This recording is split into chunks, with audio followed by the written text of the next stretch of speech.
Hello and welcome to Wrestling in Mom's Basement. This is the retro review. He's doing stuff, but this is the retro review for Uncensored in 1997. I'm Patrick Young. This guy to my right is doing a lot of hand motions. Oh wait, I did a WCW symbol on the wrong pay-per-view. Shit. wrong pay-per-view. That was just for you. Yeah. Joe Venuto. Joe Venuto. Uncensored at 7th place, March 16th, 1998. 998. Location, North Charleston Coliseum. From North Charleston, South Carolina. Attendance, 9,285. Commentators, Tony Schiavone, Dusty Rhodes, and Bobby Heenan. So you know where most of the reviews are going to come from. Dusty and Bobby will commentate. Yep. This show's known for two reasons. Because the main event. And what happens after the main event. This show's kind of a mixed bag as far as continuations of old and new stuff being at it. The card looks interesting, at least. Including one of the most tricked out main events you'll ever find. And which we'll take a few paragraphs to recap alone before we get to the 20 minutes of run. So we'll just get to it. The opening video runs down a card which more or less says there are old gimmick matches tonight. Dennis Rodman is here tonight, and we run down Triple H's main event tonight, which is one of the most complicated matches you'll ever see. Well, might as well get this all the way down. Alright, so I'll spare the rules. And the stipulations are that Team WCW, Giant, Luger, and Steiners win. The NWO lost all of its titles. Right? Mm-hmm. And the NWO couldn't wrestle for 3 years. That's just comical. If Team Piper, Benoit, Mongo, and Jarrett, with the Horsemen replaced the two... I forget who the Horsemen replaced. They replaced, I know there was like two real fighters. I don't know who they were though. And John Tenta, Earthquake. That's who they replaced. It was just Benoit, Jarrett, and Mongo. Okay. Two real fighters. And John Tenta. You're right. That just sounds like a mess up. That was just a huge mess of an angle. One watching in the build-up. Yeah, I never actually seen that. Yeah, if Team Piper wins, Piper gets Hogan in a cage eventually. And if Team NWO, Hogan, Hole, Nash, Savage win.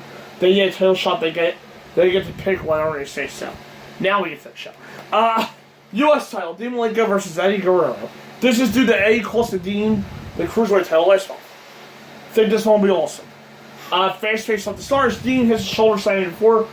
Dean stomps a mudhole, Dusty's word, into A as a suplex so he can yell at A bit. Dean's all ticked off here and it's kind of awesome. This is no DQ apparently too. A gets a little aggressive too and is loudly booed. I just made him the heel here. Dean locks on a half crab as we cut to the back to see the NWO standing over an unconscious Rick Steiner. At least we didn't miss anything as Dean has the hold on still. He shifts it back into almost a half-line camera as we can confirm it was right. Dean first over on top, which is in DQ here, as we change the rules again, because there's no DQ. Despite A being a default heel here, Dean grabs the belt for a shot with it and his boot as well. Rock bomb out of nowhere takes A down as he does drop kick to the knee. A works over the knee with a shot from the top and a top rope kind of heel onto it. We hit the lay lock as A controls some more STF down as Rick is taken out on short into an ambulance. Then they'll stand behind and pretend to be here and a nice jerk moment. Out to the floor as Dean's in real trouble. Figure 4 goes on and A actually grabs the ropes. I guess this is around the time. I didn't know A was healed at this point. No, I don't remember him being healed when I said it. I guess this is around the time he turned heel. Dean tries to speed things up a bit and feels completely heel and misses on baseball side, sends Dean into the railing. A tries a huge dive but gets sent to the railing chest first.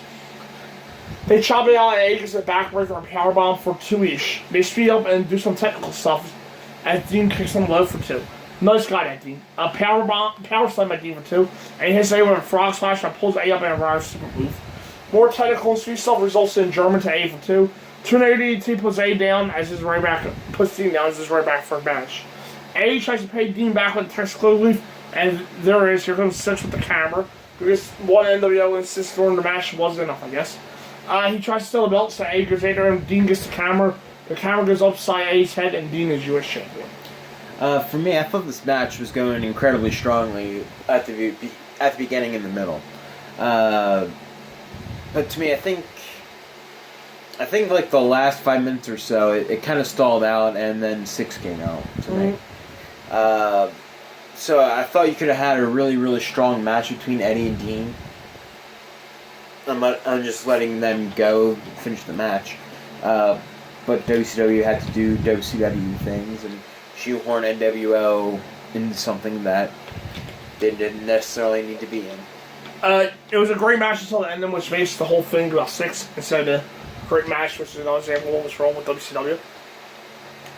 There was no payoff to the 20 minutes of wrestling because the NWO becomes the focus of things again. Oh well. A versus Team for 20 minutes is hard to complain about, and this is no exception as far as good matches go. Yeah. I gave it a B+. B+. My match of the night, by the way. Oh yeah, easily my match of the night as well. Piper ranks about the main event and saying he shouldn't have to do that to get to a cage match with Hogan. Apparently Ramen wanted to try on the kilt with Piper's apparently Ramen wanted to try on the kilt, but Piper's still in it. Well, the man wore a wedding dress to his own wedding, so... Piper is either insane or coked out of his mind at this point. You figure out which. The Horseman pop-up said, and they all say they're awesome, which Piper makes gay jokes about Ramen. Okay. Psychosis is also a dragon. Dragon is awesome, and heel here, while Psychosis is still masked and no slashes are right. Just a random match with no feud I can think of or title match at all. Because I watched the 4 weeks of TV, nothing. The graphic, of course, says Ultimate Dragon. Yeah. Because WCW doesn't have much intelligence. Today's system commentary for this, thank goodness.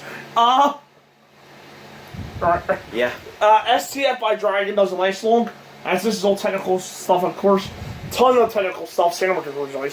Result in a standoff, and we hear that they never fought before. So. That was actually new to me. Yeah.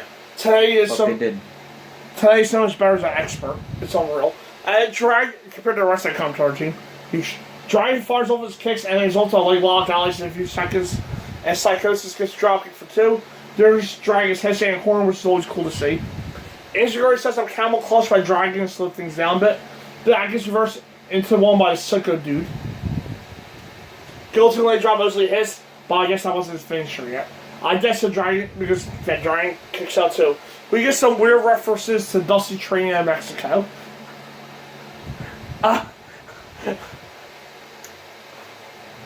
Didn't know he trained in Mexico, but alright. Well, I don't think there was any gimmick to this match. No. We hear the story. Where every match is supposed to be a gimmick match. Yeah, I don't think this one had it. We heard a story about Dragon being the last protege of Bruce Lee. Which would be, he was a protege before he turned 70 years old.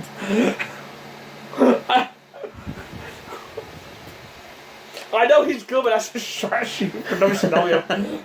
Belly to back puts both guys down. Something like a whisper in the wind sends Dragon to the floor, so Psychosis can hit a tilt dive over the top to the floor. Dragon hits a Tajiri elbow on the floor and his namesake Asai moonsault to kill Psychosis again. Sunny Azan kicked to the floor and Dragon hits a line salt for 2. Pinfall reversal sequence gets 2 for Psychosis, and the Mistral Cradle gets 2 for Dragon. Let's talk about the NWO a bit. That's super round at the time. We get what was here, a Gorebuster or a Boss Superplex off the top, depending on what you think was in control. Psychosis gets the top of Rana, and Dragon gets a liar bomb for no cover. So there DDT kind of sets an entire suplex to give Dragon a pin, and we'll be right back when we read this match.